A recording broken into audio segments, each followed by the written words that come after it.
Assalamualaikum warahmatullahi wabarakatuh.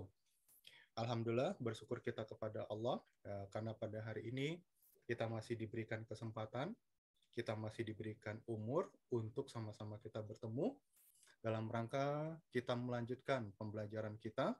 Adapun topik yang akan kita bahas masih mengenai uh, international marketing atau global marketing atau sering pula kita sebut namanya pemasaran global. Baik, saudara sekalian, untuk berikutnya kepada Anda yang baru saja bergabung, silakan aktifkan videonya, ya, aktifkan videonya dan di mute, di nonaktifkan untuk audionya. Dan seperti biasa, untuk komunikasi kita, interaksi kita selama pembelajaran secara online ataupun daring seperti ini, kita buka 3 jalur untuk interaksi. Pertama, saudara nanti bisa langsung berinteraksi melalui kolom chat, atau bisa nanti berinteraksi melalui grup WhatsApp. Nah, karena hari ini juga kita tetap on untuk grup WhatsApp-nya, dan atau nanti boleh memberikan komentar pada platform yang kita gunakan, apakah itu YouTube channel ataukah Google Classroom, ya. Baik. Untuk selanjutnya saya coba akan tampilkan slide untuk pembelajaran kita pada hari ini. Mudah-mudahan apa yang saya tampilkan ini dapat dilihat dengan jelas, ya. Anda dapat memperhatikan, oke? Ya, baik saudara. Seperti yang pernah kita bahas pada pertemuan sebelumnya, hari ini kita masuk pada pembahasan ataupun topik, kita masuk pada sesi international trading, ya. International trading. International trading ini, atau boleh kita bahasakan secara lokal, itu adalah perdagangan internasional. Oke, perdagangan internasional. Oke. Nah, banyak sampai dengan hari ini kita masih belum mafhum secara tuntas di manakah posisi ranah daripada international trading. Baik saudara, sebelumnya saya mengingatkan kepada kita semua yang sudah berhasil bergabung, join ataupun menyaksikan video tayangan kita ini, sekali lagi komunikasi kita ataupun interaksi kita ini kita buka melalui multi platform media, melalui Google Classroom, kemudian kita juga melalui kolom chatting yang ada pada platform Zoom yang sekarang kita gunakan ini, dan juga dapat berinteraksi melalui grup WhatsApp, dan dapat pula nanti berinteraksi dengan memberikan komentar ataupun bentuk apresiasi lainnya melalui kolom komentar pada YouTube channel yang sama-sama sudah kita bangun. Saudara, mari sama-sama kita lihat. Kalau kita mempelajari yang namanya pemasaran, apakah itu pemasaran secara konvensional, apakah itu pemasaran dalam rangka kita gunakan untuk ke arah digital atau orientasinya ke lokal ataupun ke pemasaran global.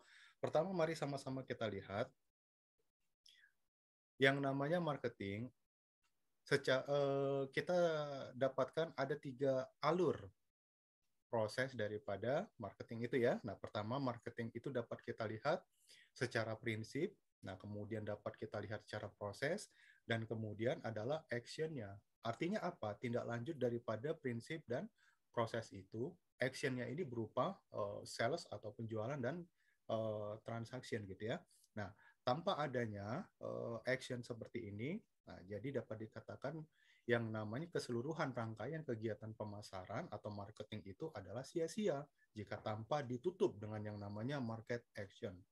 Oke, nah secara prinsip kita lihat marketing itu, kita kembali lagi kepada yang namanya kaidah triple C, ya, atau 3C, di mana secara prinsip marketing itu dihadapkan dengan yang namanya konsep. Seperti apa konsep marketing yang akan kita terapkan? Nah, bagaimana konteksnya dan seperti apa concern-nya, ya. Nah, kemudian secara prinsip juga kita dihadapkan dengan yang namanya bauran pemasaran atau marketing mix. ya sejak awal. Nah, tentu kita mengenal marketing mix ataupun bauran pemasaran ini dengan kaidah yang namanya 4P. Ada produk, ada price, ada promotion, ada place, begitu ya. Nah, seiring dengan waktu dan seiring dengan perkembangan, muncullah kaidah pengembangan daripada 4P itu menjadi 7P, di mana ditempatkan yang namanya proses, kemudian juga namanya physical evidence, dan namanya PR itu masuk di dalamnya. Nah, kemudian muncul lagi satu tawaran marketing mix itu tidak cukup kita cerita dengan namanya kaidah yang berdasarkan 4P itu tadi, berkembang menjadi 4C. Nah, bahkan sekarang ini berkembang lagi menjadi 4F ya, seperti yang sudah pernah kita bahas pada pertemuan sebelumnya. Nah, kemudian secara proses, marketing itu dapat kita lihat bagaimana secara proses manajemen perusahaan menempatkan, memilih yang namanya segmen, kemudian menetapkan targetnya seperti apa, dan memposisikan apa produk yang akan kita pasarkan, ya. Nah, atau sering kita sebut namanya STP, segmenting, targeting, positioning.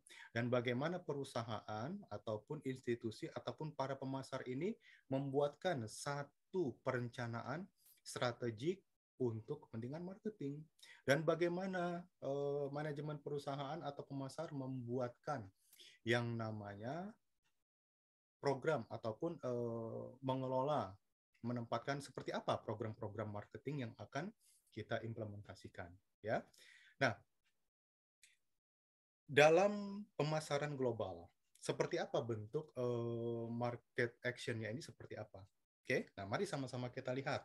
Jika kita telaah melalui pada ranah marketing secara lokal ya, domestik. Marketing action itu tentunya di sini dapat kita lihat adanya interpersonal selling ya. Interpersonal selling ini artinya apa? Para pelaku pasar yang ada di dalamnya dapat melakukan closing suatu waktu dan juga secara langsung. Nah, baik ini secara man to man, personal to personal, ya, orang per orang, ataupun group to personal. Nah, misalkan di sini group to personal adalah pelaku pasar itu adalah suatu korporasi ataupun uh, satu perusahaan ya, ataupun group to group ya, business to business, seperti itu. Nah, kemudian juga dapat kita lihat dalam ranah marketing di domestik atau lokal itu, yang namanya transaksi itu terjadi secara langsung. Maksudnya di sini terjadi secara langsung ketika pembeli menyatakan minat, keseriusan, ataupun ketertarikan kepada apa produk yang akan kita beli. Nah, saat itu terjadi transaksi. Baik itu bertemu secara interface, tatap muka, ataupun melalui media. Hari ini dapat kita lihat berkembang media bisnis digital yang dimotori oleh beberapa katakanlah ada beberapa uh, aplikasi yang mewadahi itu ya, ya termasuk di dalamnya ada Shopee, ada Tokopedia, ada macam-macam ya hari ini. Nah, kemudian dalam ranah marketing secara domestik itu juga, marketing action itu pasti akan terjadi internal requirement. Maksudnya internal requirement, nah misalkan begini, ketika kita berbelanja di suatu pusat perbelanjaan, di mall, supermarket, kita melihat ada produk yang dijual, sebutlah misalkan pakaian. Nah, pakaian itu dibanderol dengan harga 50.000. Nah, tentunya sebagai pembeli kita mengharapkan ada suatu tawaran harga yang menarik.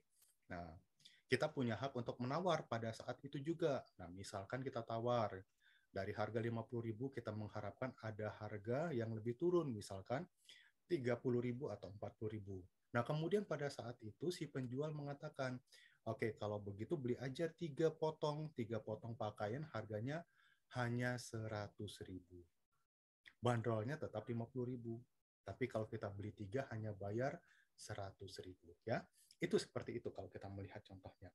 Kemudian pada saat terjadi marketing action pada ranah marketing secara lokal atau domestik, yang terjadi itu adalah direct payment. Artinya direct payment ini ya, terjadi pembayaran saat itu juga. Apakah metodenya itu pembayaran dengan menggunakan cash, uang tunai atau menggunakan yang namanya uang plastik, ya kita tahu ada namanya kartu debit, ada kartu kredit, atau ada bentuk kontraprestasi pembayaran lainnya, atau kita menggunakan uang digital, e-money dan seterusnya, atau kita menggunakan e-wallet, ya. Tentu kita belakangan waktu ini sering menggunakan pembayaran dengan menggunakan GoPay barangkali, ShopeePay. Nah, seperti itu ya, atau dengan menggunakan platform yang diselenggarakan oleh Dana barangkali seperti itu, atau link aja. Nah, demikian. Nah, kemudian apa yang terjadi pada marketing pada ranah domestik atau lokal ketika kita membeli suatu produk dalam partai yang jumlahnya besar, yang tidak mungkin dapat kita lakukan dengan cara hand carry, langsung kita bawa, kita tenteng langsung. Apa yang terjadi? Nah, di situ terjadi freight in delivery. Nah, kita sering ya, misalkan kita membeli di suatu pusat perkulakan, misalkan kita membeli suatu produk, sebutlah kita membeli produk itu beras. Beras itu kita beli bukan satu kantong atau dua kantong yang ukuran 5 kilo, tapi langsung kita beli misalkan 20 kantong. Itu tidak mungkin lagi hand carry. Nah, selanjutnya apa? Dari si penjual memberikan servis layanan diantar, ya. Atau sekarang ini yang paling tren terjadi itu adalah pembelian secara online, barangkali seperti itu, di mana penjual dan pembeli ini tidak terjadi interface, tapi terjadi direct. Nah, itu ya, direct transaction gitu ya. Nah, kemudian terjadi interpersonal selling melalui wadah platform gitu ya, melalui media platform. Nah, kemudian bagaimana pembeli dan penjual tidak bertemu langsung, transaksi tetap jalan, kemudian perpindahan hak dari penjual ke pembeli itu, nah disitulah peran daripada freight in delivery. Itu kalau kita lihat market action pada ranah marketing secara lokal atau domestik. Bagaimana dengan yang namanya market action pada ranah global? Nah, kita lihat ya, kalau tadi pada market secara domestik terjadi interpersonal selling, tapi di sini terjadi multi-step selling. Seperti apa multi-step selling ya, nanti akan kita lihat ya. Kemudian kalau tadi dikatakan ada direct transaction, nah tapi di sini pada ranah marketing secara global yang terjadi itu adalah proses transaksi dengan metode ekspor atau import, ya.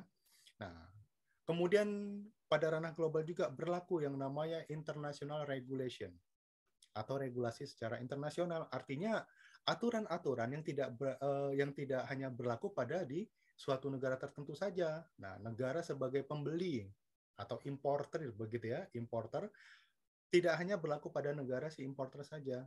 Terjadi juga beberapa aturan yang mungkin sama atau tidak sama pada negara eksportir. Nah, seperti itu.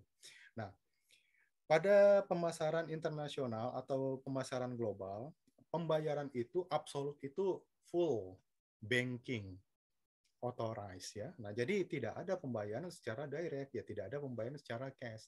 Kalaupun ada pembayaran yang sifatnya cash ataupun semi cash itu pada saat proses yang sifatnya itu introductional. Ya, misalkan terjadi suatu kesepakatan pembelian. Nah, sebelum si pembeli atau importir itu membeli secara resmi, nah mohon dikirimkan dulu sampelnya atau contoh barangnya. Nah, di situ terjadi pembayaran berapa sampel yang harus dibayar. Begitu kan? Nah, itu boleh mungkin kita bayar secara telegraphic transfer. Nah, ditransfer begitu kan? Atau ya dengan metode lainnya mirip dengan pembayaran cash atau semi cash ya, tapi tetap melalui dengan yang namanya banking. Setelah itu nanti pembayaran jika terjadi pembelian secara resmi, tidak ada lagi yang namanya pembayaran cash ataupun transfer telegraphic transfers. Semuanya itu dibayar melalui yang namanya warkat kesepakatan pembayaran yang kita sebut namanya LC. Nah, nanti seiring dengan waktu akan kita bahas itu. Bagaimana proses penyerahan, pelimpahan hak dari penjual pembeli. Nah, disinilah pada saat proses market action pada pemasaran global ada yang kita sebut namanya shipping. Nah, shipping pasti akan berkaitan erat dengan yang namanya customs ya. Maka itu kita sebut namanya shipping and customs. Nah, keseluruhan rangkaian inilah yang kita sebut namanya international trading atau perdagangan internasional. Ada yang bertanya ya, international trading itu apa sebetulnya? Begitu ya. Jadi kalau boleh dikatakan, international trading itu atau perdagangan internasional itu suatu transaksi bisnis ya. Oke, ya, jadi ini adalah business transaction among several beneficiaries part that have across two border of customs ya. Jadi suatu transaksi bisnis yang terjadi antara beberapa pihak dan ini sudah melewati batas wilayah kepabeanan suatu negara ya.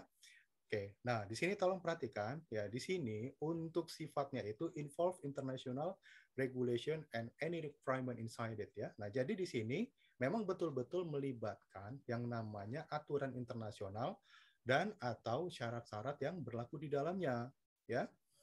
Nah, what is the final destination ya? Nah, jadi kalau ditanya apa tujuan akhir daripada perdagangan internasional ini ya, dapat sama-sama kita lihat Saudara. The final destination from this activity is international economic relation ya, and partnership development beside it. International trading have a main goal to increase gross domestic product (GDP) ya for a country. Jadi kalau ditanya yang menjadi tujuan akhir ini sebenarnya pertama dengan adanya kegiatan perdagangan internasional ini akan membangun yang namanya hubungan ekonomi antar bangsa ya. Dan berikut juga dengan kerjasama yang mengiringinya setelah itu ya. Nah kemudian di samping itu juga diharapkan perdagangan internasional ini mampu mendorong atau meningkatkan ya eh, gross domestic product atau GDP ya. GDP atau indeks pendapatan nasional ya bagi suatu negara ya, sehingga setiap pihak yang terlibat di dalamnya ini dapat meningkatkan transaksi atau volume transaksi secara berkelanjutan. Nah, itu dia ya, itu dia. Berikutnya. Tadi kalau kita lihat apa yang menjadi final destination ya, tujuan akhir. Nah, di samping itu ada beberapa tujuan-tujuan tadi dapat kita lihat ya. Nah, pertama ini dapat meningkatkan nilai tukar ya, dapat meningkatkan nilai tukar dari satu negara ke negara lain atau sebaliknya ya. Nah, kemudian di sini diharapkan juga ini dapat meningkatkan pertumbuhan ekonomi dari suatu negara. Oke. Nah, kemudian diharapkan juga perdagangan internasional ini dapat ya, menjaga stabilitas harga dari komoditi-komoditi yang diperdagangkan. Oke. Nah, kemudian juga ini menjaga stabilitas ataupun hal-hal lain yang masuk dalam ranah isu ekonomi makro. Terutama di sini adalah pengangguran atau ketenaga kerjaan. Ya, berikutnya tujuannya ini sebagai sarana diharapkan melalui perdagangan internasional ini korporasi, nah di mana negara ini bertindak sebagai mediator di dalamnya dan juga regulator di dalamnya mendorong yang namanya pengembangan pasar. Nah, diharapkan juga melalui perdagangan internasional ini terjadi proses yang namanya technological transfer ya. Technological transfer ini ya maksudnya adalah alih teknologi dari satu negara ke negara lain atau sebaliknya, seperti itu Saudara. Oke. Nah, jadi sebenarnya di balik perdagangan internasional ini terdapat beberapa benefit, baik itu yang dirasakan secara langsung ataupun tidak langsung. Ya, tadi sudah kita bahas ya benefitnya itu dengan adanya kegiatan perdagangan internasional ini dapat membangun yang namanya kerjasama secara internasional. Kemudian akan terbangun juga pola atau metode ekonomi secara efisien ya, efisiensi. Ya, kemudian juga ini benefitnya ini mau tidak mau ini akan mendorong kemakmuran suatu negara, kan begitu. Nah, kemudian adanya perdagangan internasional ini akan mendorong terjadinya pertukaran informasi secara lebih intens dari satu negara ke negara lain. Karena apa? Pelaku yang di dalamnya itu pasti akan membawakan informasi-informasi dan perkembangan-perkembangan dari dan atau negara yang menjadi objek terjadinya transaksi perdagangan internasional ini. Nah, kemudian di sini terjadi yang namanya transformasi, ya, ilmu pengetahuan dan teknologi di dalamnya. Nah, kemudian juga tidak tertutup kemungkinan yang namanya perdagangan internasional ini juga mendorong yang namanya pertukaran seni dan budaya. Oke? Ya.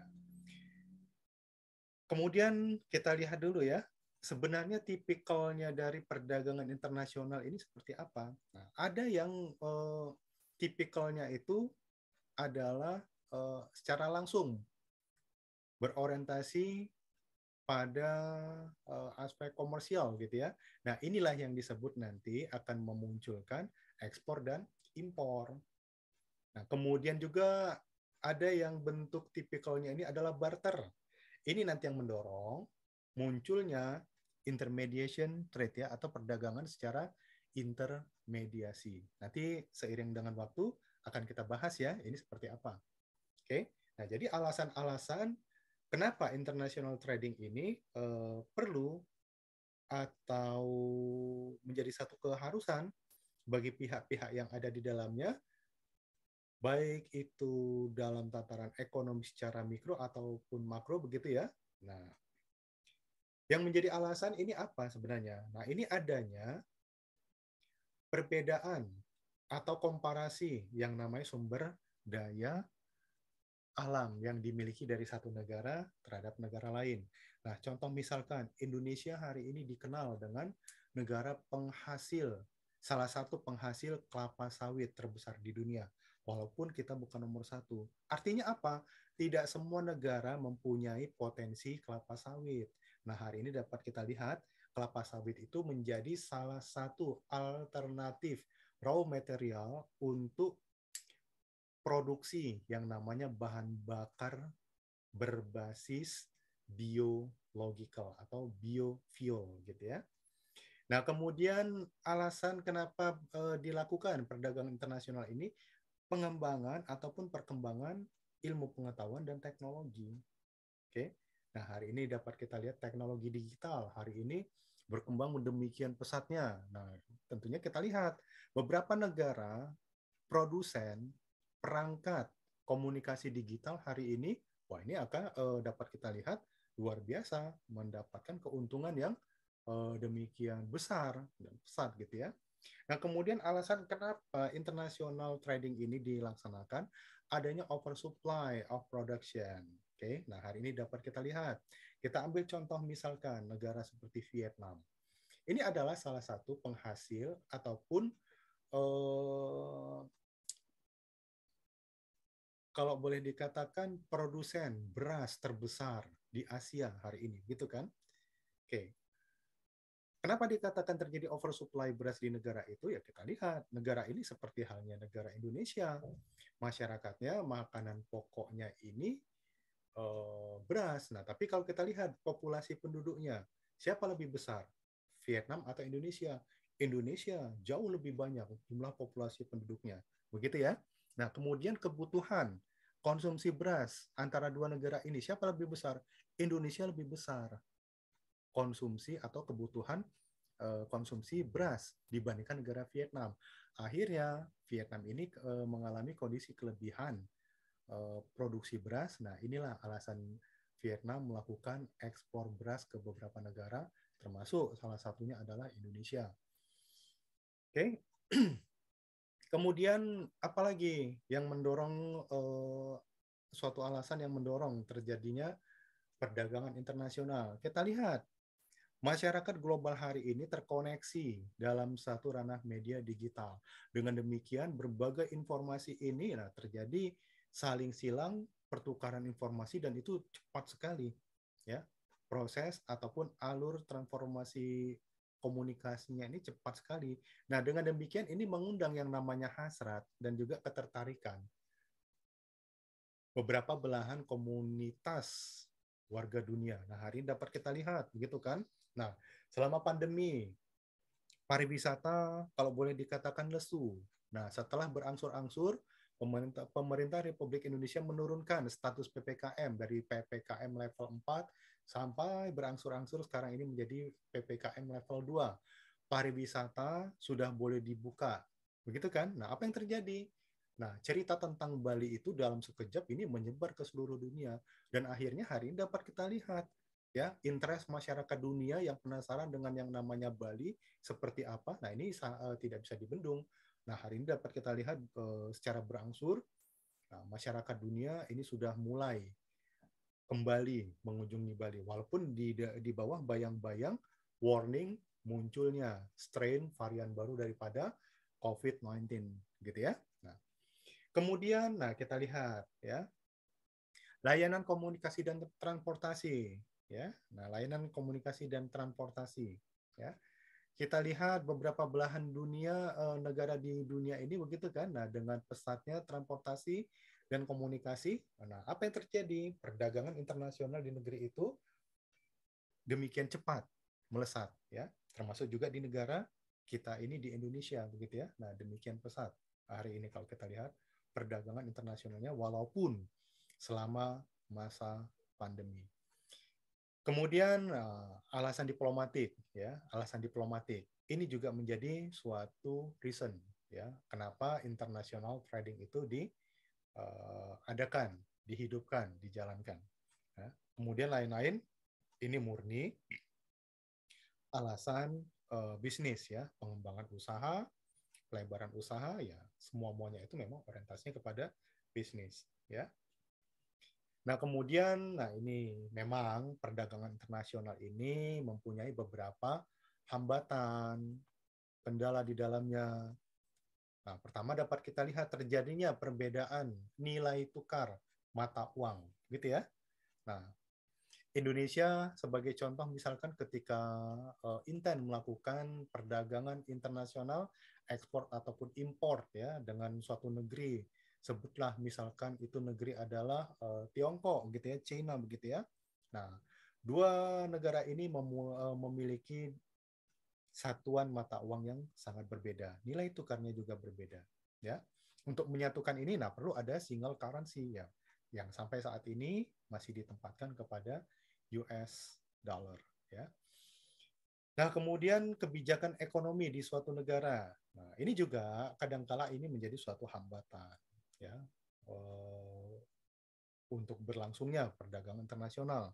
Nah, kemudian dapat kita lihat konflik dan isu geopolitik ini pun menjadi salah satu hambatan gitu ya. Nah, hari ini sebagai contoh kita lihat, nah tentu kita tahu ada suatu negeri di belahan Asia Tengah yang menjadi pecahan negara Rusia, kita sebut namanya negara Kazakhstan ya, negara Kazakhstan. Hari ini terjadi isu internal ya, secara domestik negeri ini mengalami suatu krisis politik ya. Nah, kita lihat di beberapa media terakhir ini terjadi yang namanya gerakan people power ya, sehingga ini mengguncang stabilitas pemerintahan di sana ya. Akibatnya apa? Dengan terjadinya peristiwa seperti ini, banyak yang terjadi postpone daripada trading inquiry dari beberapa negara ya, termasuk dari Indonesia ya.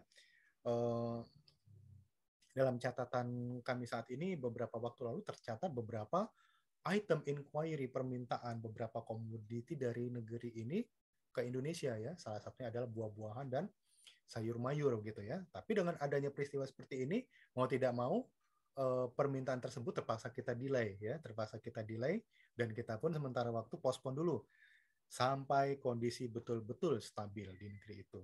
Ya. Nah, kemudian kompetensi dan juga kesiapan sumber daya manusia ini pun menjadi kendala dalam suatu proses berlangsungnya perdagangan internasional ya. Nah, kemudian aturan-aturan kondisi ekonomi maksudnya aturan-aturan yang berlaku dari kamar dagang di suatu negara ya ataupun hal-hal lain yang bersifat kebijakan ekonomi yang sifatnya itu sektoral, artinya bukan diselenggarakan oleh pemerintah saja gitu kan. Ini pun menjadi suatu hambatan terhadap berlangsungnya proses perdagangan internasional. Oke, baik saudara, mari satu persatu kita lihat ya. Ada apa sebenarnya yang ada di dalam perdagangan internasional. Oke. Nah, tadi kita lihat, oke. Perdagangan internasional dari awal kita membahas pembelajaran atau perkuliahan ini, begitu kan? Yang namanya pemasaran secara global ini terbentuk dengan adanya suatu komunikasi antara pihak, antar negara, ya. Kemudian komunikasi ini bisa berlangsung menjadi aksi pasar, ya, market action. Nah, tentunya di sini dengan adanya intermediasi melalui international marketing channel atau jalur pemasaran internasional, ya. Itu ya. Mungkin kalau di domestik pemasaran itu dapat terjadi secara langsung seperti yang sudah kita bahas sebelumnya. Nah, tapi kalau untuk perdagangan internasional ada jalur pemasaran internasional di dalamnya yang mau tidak mau kita harus melewati itu. Nah, pada saat terjadinya market action, nah ini banyak sekali beberapa hal yang terjadi dan mau tidak mau kita sebagai pelaksana pemasaran di dalamnya atau kita praktisi pasar di dalamnya atau kita sebagai pengusaha di dalamnya mau tidak mau ini kita hadapi, ya. Mulai bagaimana langkah kita melakukan penawaran bisnis, ya, business offering, bagaimana hingga terbentuk yang namanya business dealing, ya. Kemudian dari situ mau tidak mau, nah ini ya, nah berbeda dengan pemasaran domestik yang transaksi itu terjadi dapat secara langsung. Nah, kalau di perdagangan internasional setelah deal, nah itu ada yang namanya memorandum of understanding, ya. Jadi kesepakatan bersama. Kenapa? Kesepakatan bersama inilah nanti yang dikawal oleh negara sebagai fungsi mediator dan juga fungsi regulator di dalamnya. Kemudian ada regulasi-regulasi, baik itu yang terjadi di satu negara, negara penjual, eksportir, atau negara pembeli, importir, ya. Nah, untuk mempersamakan tentunya harus ada titik temu. Nah, disinilah muncul international regulation, ya. Nah, nanti dapat kita lihat siapa-siapa saja pihak yang menentukan aturan-aturan tersebut. Kemudian ada namanya custodian bank. Nah, custodian bank ini maksudnya, nah, perlu sama-sama kita ketahui, ya. Tidak semua institusi perbankan yang ada di negeri kita ini ataupun di suatu negara ini mempunyai recognition rate, ya. Artinya apa? Tidak semuanya bank itu dikenal secara mafhum pada ranah perdagangan internasional, ya. Nah, ini kaitannya pada saat kita akan menerbitkan LC ataupun kita mengklaim LC itu sendiri, ya. Nah, kemudian di sini ada yang namanya freight, pengangkutan dan persiapan, ya. Banyak sekali hal-hal yang perlu kita perhatikan di dalamnya. Nah, kemudian ada di dalamnya itu adalah custom clearance, ya. Nah, ini proses telusur kepabeanan tentu di dalamnya. Nah, baru di sini kita ada yang namanya shipping. Baik itu mulai dari proses stuffing, loading, nah kemudian voyage pelayaran sampai kepada proses discharging. Nah, di discharging, ya, discharge. Oke. Berikutnya kita lihat satu persatu kita lihat. Nah, pada saat kita membangun komunikasi bisnis internasional, ya, baik itu pemasaran secara lokal ataupun global, pasti di sini kita mempunyai yang namanya satu rancangan, ya, integrasi marketing communication, ya, atau integrasi komunikasi pemasaran, ya. Baik itu lokal ataupun global, pasti kita sama-sama mempunyai yang namanya promotion mix. Apakah itu mulai dari sponsorship, promotion, ataupun public relation. Nah, seperti itu ya. Nah, kemudian, nah, sadar atau tidak sadar, kita juga pasti akan melakukan praktek outbound marketing communication, advertising, ataupun periklanan, pasti itu kita jalankan, ataupun direct sales, ya. Sadar atau tidak sadar, baik itu lokal ataupun pemasaran global, pasti ini akan terjadi juga. Kemudian yang namanya praktik inbound marketing communication. Nah, apakah itu viral marketing, atau kita gunakan digital marketing, ataupun kita gunakan metode marketing guerrilla, mau tidak mau, ya, barangkali kita rasakan atau tidak kita rasakan, ini pasti terjadi. Ya. Ini pasti terjadi. Oke? Nah, Kemudian kita lihat seperti apa jalur pemasaran internasional itu. Kalau kita lihat literaturnya itu, misalkan kita sebagai negara penjual atau eksportir gitu kan, tentu di sini ada pihak yang menjadi produsen atau penghasil apa barang atau komoditi yang akan kita perdagangkan. Dan di situ mungkin apakah produsen langsung atau melalui distributor. Yang jelas ini adalah pihak pertamanya. Ya. Kemudian pelaksana eksportir atau importir, baik itu diselenggarakan oleh korporasi, produsen, ataupun pihak lainnya sebagai pihak penjual gitu kan. Nah, kemudian di sini ada proses intermediasi di dalamnya. Nah, proses intermediasi di dalamnya itu ya. Nah, inilah yang nanti itu akan mendorong beberapa aturan-aturan yang mesti kita patuhi, kita penuhi. Nah, pada saat terjadi proses ekspor atau impor, ya, di sini harus melalui yang namanya ada agensi. Baik agensi itu diselenggarakan langsung oleh si pihak eksportir ataupun melalui pihak ketiga. Nah, kemudian di dalamnya itu ada pihak retailer, ya. Kemudian barulah apa yang kita perjualbelikan langsung diterima oleh end user atau end customer. Jadi saling silang keterhubungan antara siapa yang menjadi pihak pemakai secara langsung atau pemakai produk kita sebagai end user itu ini mempunyai hubungan secara tidak langsung juga kepada yang namanya produsen ataupun siapa pihak yang menjadi intermediatornya ataupun siapa yang menjadi eksporternya atau importernya ya, tapi tidak bisa secara langsung. Nah, seperti itu ya.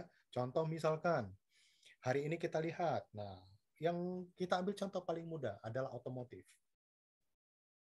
Tentu kita lihat banyak sekali otomotif dengan merek Toyota. Kita tentu tahu Toyota itu adalah besutan daripada teknologinya, mereknya itu adalah dari Jepang ya, Toyota Jepang. Tapi ketika kita menggunakan produk dari Toyota dan kita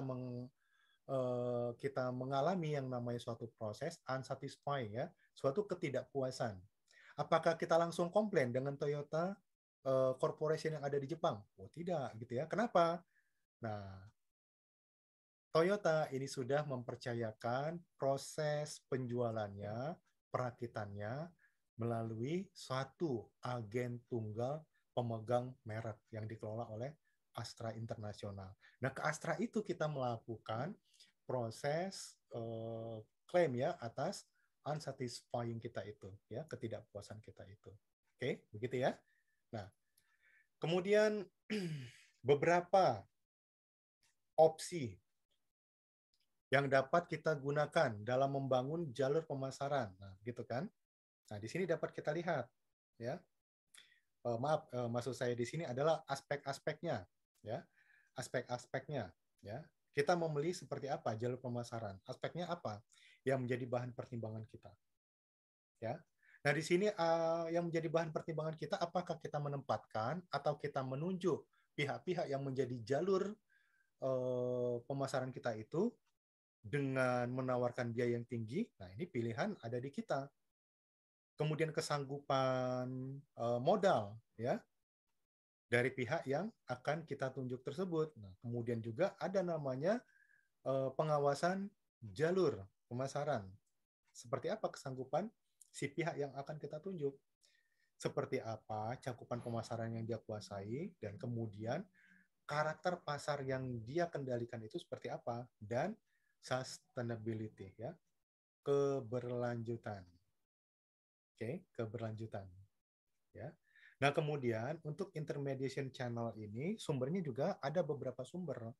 Ada yang sifatnya inbound ya, ada yang sifatnya outbound dan juga di sini ada yang menggunakan peran dari pemerintah sebagai pihak penyelenggara intermediasi. Ada beberapa alternatif ketika kita menunjuk pihak-pihak yang menjadi jalur yang menghidupkan jalur pemasaran kita. Ya, pertama dapat kita gunakan jalur birokratik. Nah, maksudnya di sini adalah dalam hal ini instansi pemerintah yang berkepentingan adalah Kementerian Perdagangan, Kementerian Luar Negeri, Kementerian Keuangan melalui Ditjen Bea dan Cukai, ya, Kementerian Perindustrian, nah, Kementerian Usaha Kecil dan Menengah termasuk itu juga, begitu kan? Nah, pihak-pihak tersebut, instansi-instansi ini sering memberikan stimulus-stimulus kepada para pelaku pasar di tanah air, baik itu korporasi ataupun UMKM, ya, seperti itu. Nah, stimulus-stimulus inilah yang dapat kita manfaatkan. Yang dapat kita manfaatkan dari sisi mana kita membutuhkan layanan dan dukungan. Kemudian dapat juga kita gunakan jalur diplomatik. Negara-negara yang sudah memiliki hubungan diplomatik dengan negara kita, Indonesia, pasti di sana terdapat namanya kedutaan. Atau di beberapa wilayah, kita tempatkan konsulat jenderal. Pihak-pihak inilah yang dapat kita manfaatkan, yang dapat menjadi jembatan bagi kita untuk memperlancar upaya kita dalam perdagangan internasional ini, ekspor atau impor.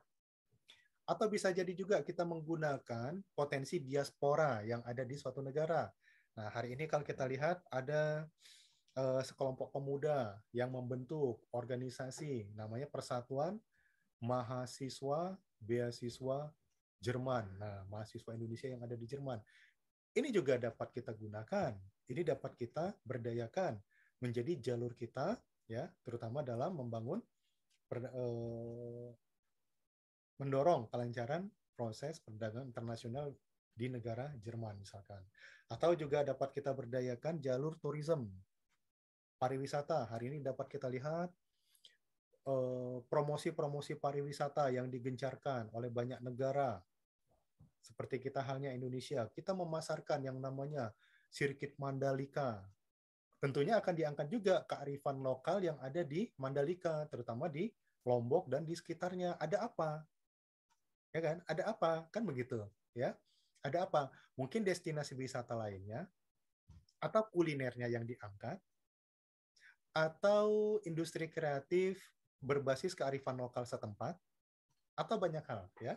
Nah, kemudian juga dapat kita berdayakan broker, ya. Karena broker ini memang ada beberapa plus dan minusnya. Tapi dalam beberapa kondisi tertentu, broker ini mempunyai nilai strategis, gitu ya. Nah, tinggal seperti apa bijaknya kita memberdayakan pihak-pihak yang ada di sini. Kemudian ada lagi namanya agensi. Oke. Agensi ini boleh dibentuk langsung oleh korporasi, perusahaan, atau pihak lain yang ditunjuk. Nah, atau boleh juga kita memanfaatkan komunikasi digital. Ya. Hari ini banyak platform, hari ini banyak aplikasi yang di dalamnya itu menawarkan kemudahan-kemudahan untuk kita berinteraksi, atau kalaupun misalkan kita berpijak sebagai eksportir, penjual, nah dia menawarkan berbagai informasi termasuk juga siapa yang menjadi buyer, pembeli-pembeli di beberapa negara tujuan. Ini dapat kita manfaatkan. Oke. Nah, kemudian kita lihat seperti apa bentuk market action-nya. Tadi kita lihat banyak sekali rentang-rentangnya. Nah, di sini dapat kita lihat satu persatu dulu.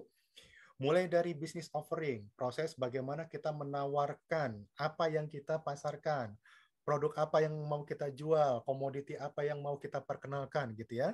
Nah, ini adalah yang disebut namanya ada proses export, import, inquiry. Nantinya akan melahirkan suatu inquiry, ya, pemetaan kebutuhan dari suatu negara terhadap negara lain. Nah, kemudian bisnis dealing.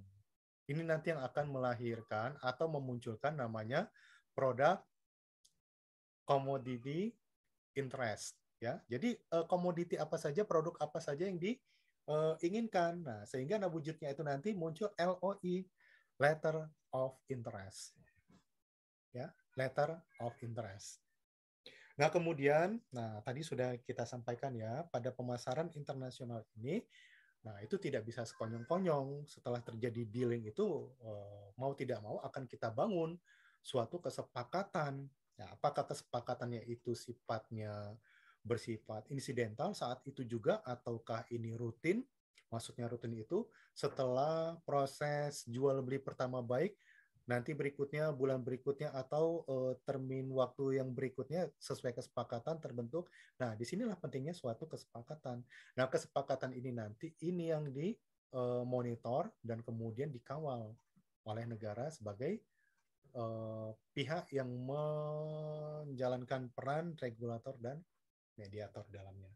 Oke, nah di dalamnya inilah nanti akan memunculkan namanya sales contract, ada price dealing, harga yang disepakati, dan term of condition ya. Seperti apa kondisi-kondisi yang disepakati. Nah, kemudian dari MOU itu juga nanti akan melahirkan freight and shipping instruction ya. Karena boleh jadi negara yang berperan sebagai negara pembeli atau importir ya. Dalam hal freight and shipping ini dia yang menentukan. Oke, dia yang menentukan. Misalkan pihak pembeli importir berasal dari negara, sebutlah misalkan berasal dari negara Inggris misalkan, ya. Untuk shippingnya ini dia memberikan instruksi, pokoknya saya hanya mau menerima jika shippingnya itu hanya menggunakan baik itu kontainernya dan juga untuk shipping lainnya itu dia menggunakan Maersk Line Corporation. Nah, misalkan seperti itu, ya. Nah, kemudian custodian bank ini juga ya perlu kita persiapkan dalam rangka apa? Kita cari bank yang betul-betul bersifat favorable. Artinya apa? Bank ketika si pembeli itu menerbitkan yang namanya perintah penerbitan LC, letter of credit, bank yang merilis LC itu dikenal dalam sistem lalu lintas giro di Indonesia. Kemudian pada saat LC itu decline, nah ini juga tidak menghadapi hambatan dan kendala. Nah, itu dia. Oke. Nah, berikutnya. Nah, ini yang perlu kita cermat ya. Yang namanya regulation itu, nah pertama regulation itu saudara tadi sudah saya katakan. Nah, beragamnya aturan-aturan yang berlaku di satu negara dan negara lain, ini menuntut ada pihak yang menengahi, sehingga apa? Muncullah yang namanya aturan-aturan, baik itu secara nasional ataupun internasional. Nah, dalam kancah ataupun ranah internasional kita lihat, aturan-aturan ini siapa pihak-pihak yang bermain? Nah, di dalamnya ada WTO, World Trade Organization, ada WCO ya, WCO kita bilang World Custom Organization ya. Nah, termasuk juga nanti di dalamnya itu ada UCDPC, ada namanya URC begitu ya. Nah, kemudian juga bagaimana nanti akan dibentuk yang namanya syarat-syarat pengangkutan atau disebut namanya incoterm. Nah, seperti apa? Ya. Nah, kemudian secara lokal melalui Kementerian Perdagangan ini ada yang namanya local trade limitation atau larangan dan pembatasan, kita sebut namanya LARTAS. Kemudian freight and preparing, persiapan dan pengangkutan, ya. Nah, bagi si eksportir bagaimana nanti ini menerbitkan commercial invoice. Kemudian sebelum barang itu nanti memasuki proses stuffing, bagaimana nanti kita membuat packing list. Dan bagaimana nanti pemberlakuannya jika si produsen melakukan produksinya itu bukan di kawasan berikat. Seperti apa? Dan bagaimana nanti proses freight pengangkutannya dan trackingnya seperti apa. Oke, nah kemudian dari custom clearance ya, dari custom clearance telusur kepabeanan. Produk yang kita jual, yang akan kita kirimkan, seperti apa kodifikasinya mengikuti harmony system ya, atau post tarifnya bagaimana ya, atau ada yang namanya proses EDI, electronic data interception gitu ya. Nah, seperti apa dokumen dan rilis dari kepabeanan itu seperti apa, dan bagaimana nanti fee dan tax ya. Ya, ingat di dalamnya itu ada satu bea ataupun pungutan yang akan kita bayarkan kepada kas negara. Kemudian dari shippingnya itu bagaimana shipping instruction-nya, bagaimana nanti container handling-nya, bagaimana nanti untuk proses stuffing-nya atau proses pengendapan dari pabrik atau dari gudang produsen, nah kita bawa ke pelabuhan untuk diendapkan, gitu ya.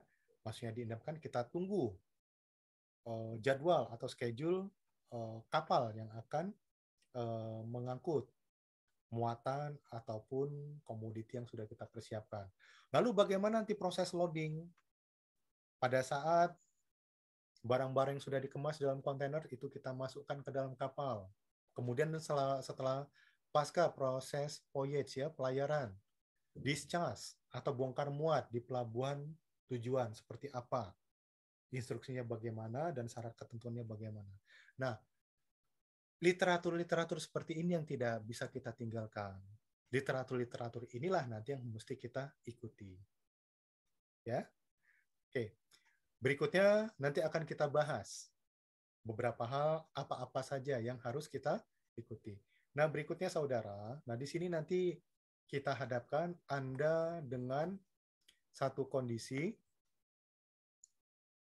Misalkan saat ini Anda mendapatkan satu katakan di sini adalah suatu inquiry ya, suatu pemesanan yang sudah diterbitkan LOI-nya. Nah, di sini kita lihat pihak importernya itu berada dari negara Belanda. Di sini sudah jelas siapa pihak yang bertanggung jawab di dalamnya. Kemudian di sini kapan transaksi itu terjadi. Kemudian apa yang menjadi produk yang diperjualbelikan. Seperti apa kriteria dan spesifikasi barang yang dibutuhkan. Berapa harganya. Oke. Nah, berapa harganya? Kemudian mau dikemas dengan menggunakan kontainer yang bagaimana ukurannya, berapa banyak. Kemudian, nah di sini juga ya ada yang namanya harga yang disepakatin. Oke, nah kemudian kode pos tarifnya ini seperti apa gitu ya. Nah, akan dikirim kemana? Berapa kurs yang berlaku saat itu? Wah, begitu. Kemudian nanti untuk proses loadingnya itu melalui pelabuhan mana? Kemudian nanti ada proses yang namanya stopover melalui pelabuhan mana? Dan diteruskan sampai kepada pelabuhan akhirnya itu di mana? Nanti mau dikirim dengan menggunakan shippingnya itu dengan menggunakan maskapai apa? Ya, nah di sini ada. Nah, ini yang menjadi bisnis case buat Anda semuanya, dan nanti di sini mari sama-sama kita terjemahkan. Apa-apa saja dokumen yang dibutuhkan, langkah-langkah apa saja yang mesti dipersiapkan. Oke, ya. Nah, berikutnya nanti untuk instruksi tugas ini, informasinya dapat dilihat melalui Google Classroom, lalu media itu nanti akan disampaikan. Baik saudara, di akhir kata sebelum kita sudahi pertemuan kita ini, nah ingat jika ada hal yang masih belum paham atau perlu penjelasan, silakan. Media interaksi kita buka melalui 3 jalur, melalui grup WhatsApp, silakan. Nah ini satu persatu kita lihat, nah ini sudah mulai berdatangan pesan dan juga isinya pertanyaan. Dan juga mohon diulangi penjelasan. Oke, baik ya. Kemudian juga ya nanti berikutnya interaksi kita dapat kita layani melalui media platform Google Classroom. Silakan komentarnya di situ. Dan kemudian juga dapat melalui kolom komentar yang ada di YouTube channel. Oke. Akhir kata saya hanya berpesan ya. Bagaimanapun juga pandemi ini masih dinyatakan ada dan belum hilang. Mari sama-sama kita mawas diri. Kita jaga diri kita jaga keluarga kita jaga negeri kita Indonesia. Tetap sehat, kita jaga semangat, dan tentunya kita tidak ingin ya tempat tinggal kita berpindah dari rumah yang kita diami saat ini, kita pindah ke rumah sakit ya. Mohon diawasi diri kita dan orang terdekat kita. Hati-hati, masih ada strain Omicron di sekitar kita. Baik saudara, Dari saya hari ini sekian, ya. Mohon maaf atas segala kekurangan. Mudah-mudahan bermanfaat. Harapan saya kita semua terpelihara kesehatannya. Allah jaga diri kita dengan penuh kebaikan, berikut juga orang sekitar kita, ya. Dari saya demikian, kurang lebih mohon maaf. Billahi taufiq wal hidayah. Assalamualaikum warahmatullahi wabarakatuh. Tetap sehat, tetap semangat, dan semangat untuk bekerja. Oke? Demikian, saya mohon izin untuk quit dulu dari media ini.